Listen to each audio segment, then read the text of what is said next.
Makakarinig ang marami sa ating kung hindi man lahat sa istorya ng ating Ebanghelyo ngayong linggo.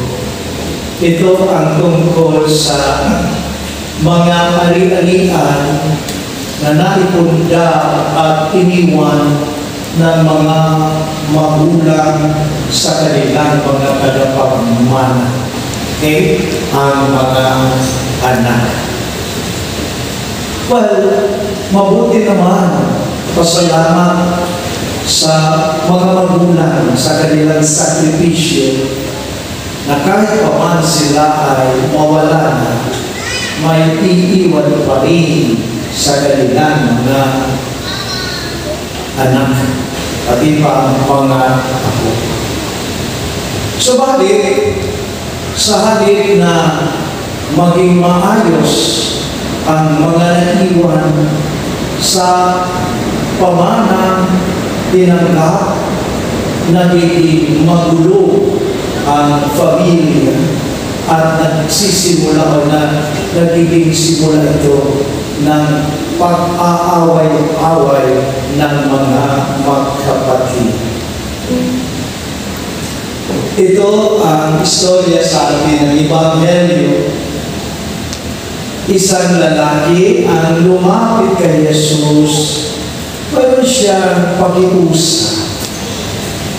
Tulungan mo nga ako sa problema ko, sa kapatid ko, dahil mayroon kaming minana sa aming mga magulang, hindi pa na ibibigay sa akin ang bahagi ng aming minana.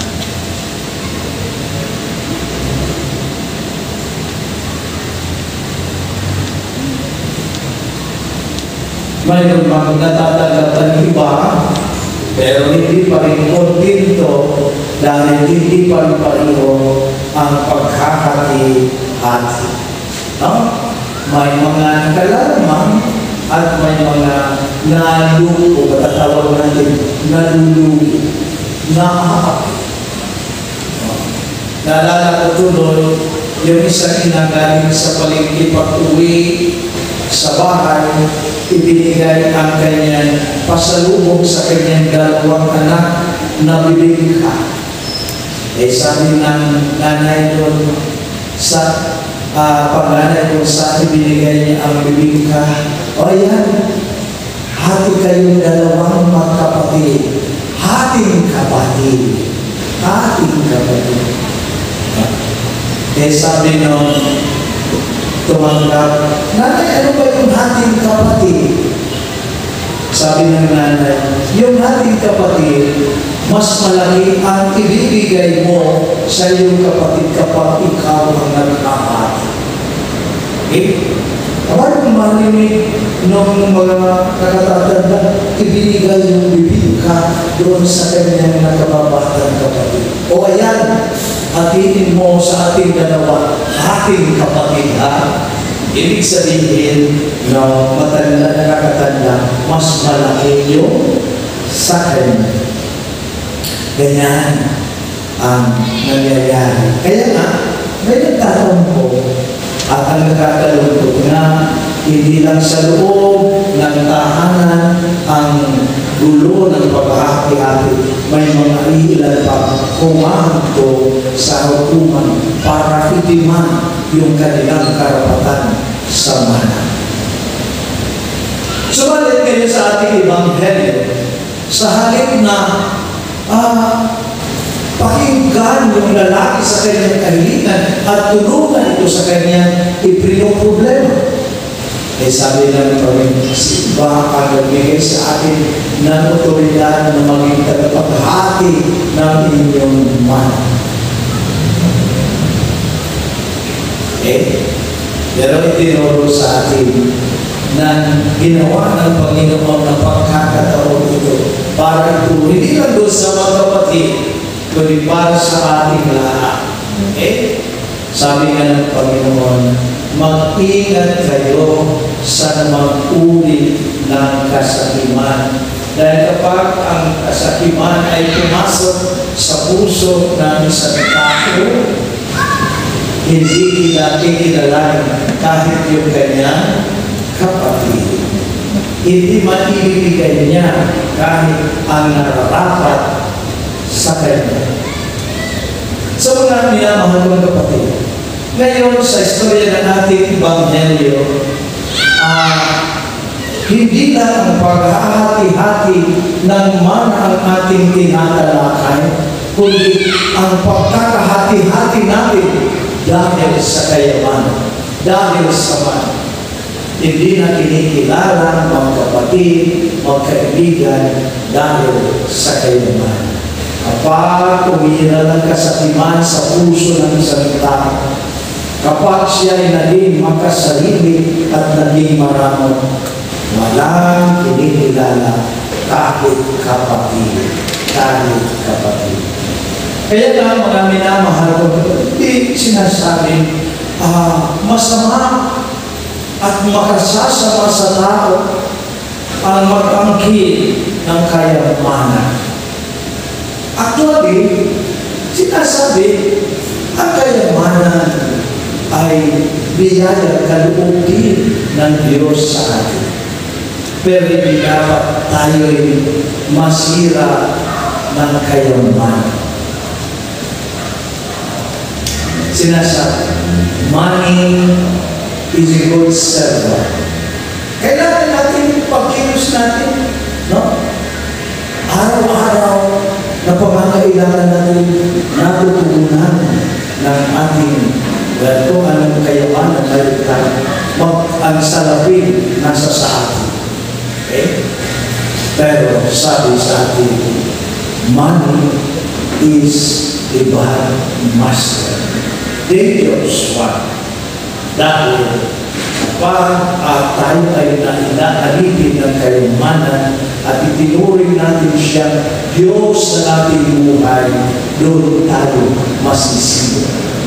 Doon tayo masisira. Kaya ngayon, sa halip na ang kayamanan ang maghati sa atin, maghati-hati sa atin, kinakailangan gamitin natin ang kayamanan mayroon tayo para pagtibayin ang ating ugnayan sa isa't isa bilang magkakapatid, bilang magkakaibigan. Gamitin natin, sabi ng Panginoon, ang ating kayamanan sa pagkakamit ng kayamanan sa langit. Dahil kayamanan natin dito sa buhay na ito, mauubos niya. Iiwanan natin din yan. Wala tayong madadala kapag tayo ay bumanaw. Kahit isama mo sa kabaong mo, walang silbi na po yun, walang pakinabang po yun. Hindi na natin magagamit sa kabilang buhay. Ay yung mayaman na nagdala ng magdadala ng buhangin ng kanyang kayamanan, hindi nagtutos sa doktor, sa pari at sa abogado ang buhangin ng kanyang kayamanan, with extraction, ilagay ito sa kabahan ko kapag ito ay kapag ako ay namatay na. Pagkatapos ng gabi, nakita-kita yung tatlo, amin ang pahuli ko lahat inilagay yung 10 milyon, kalahati lang. Iniwan ko na ang kalahati dahil marami akong ipinagagawa sa simbahan. Pagod na yung mga parkyan sa fundraising namin.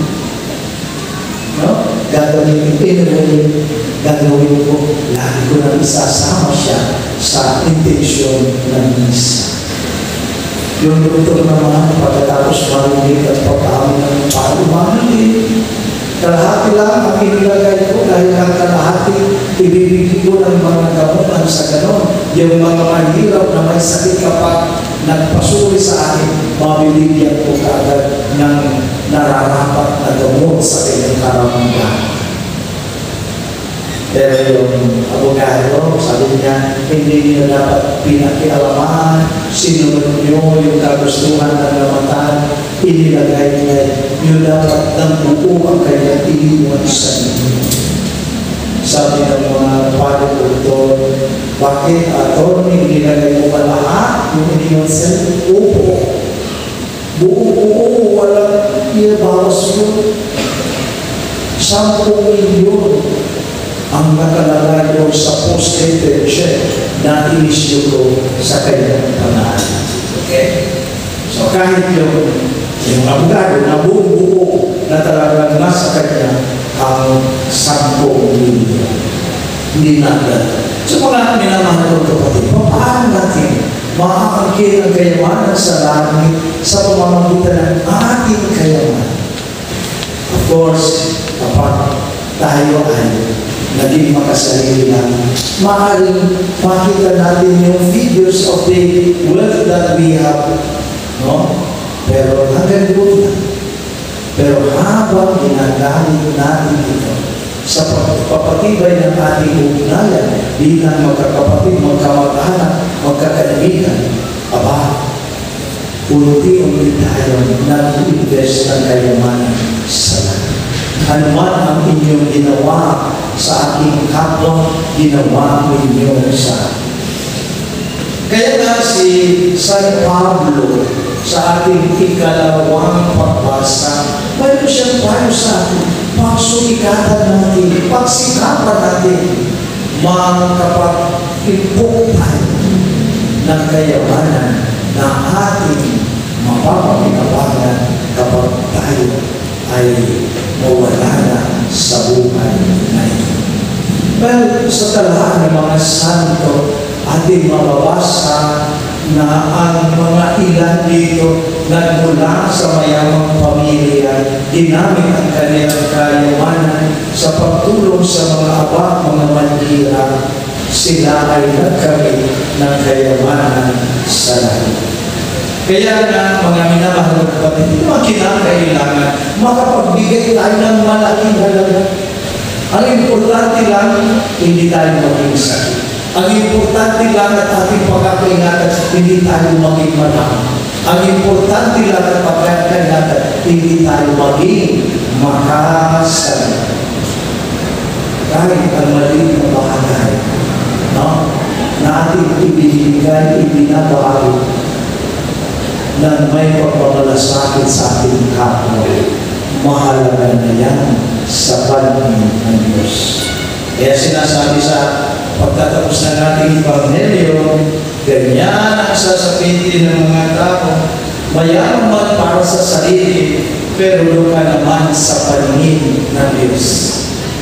Maalala natin yung istorya tungkol sa isang mayaman at sa si Lazaro. Okay? Na susunod niya yung gusto niya. Samantalang si Lazaro namatay sa gutom. Okay? Namatay din yung mayaman. Saan napunta? Nawawa siya sa kabilang buhay. Namatay si Lazaro. Saan napunta? Siya naman ang pinagkalooban ng kasiyahan, kaginawaan sa kabilang buhay. Hindi dahil masama ang tanging kundi meron siyang pagkukunan. Naging makasarili, naging sakim ang marami. Sa panahon na binigyan siya ng pagkakataon, makamit niya ang kayamanan ng talagang tatagal sa kabilang buhay.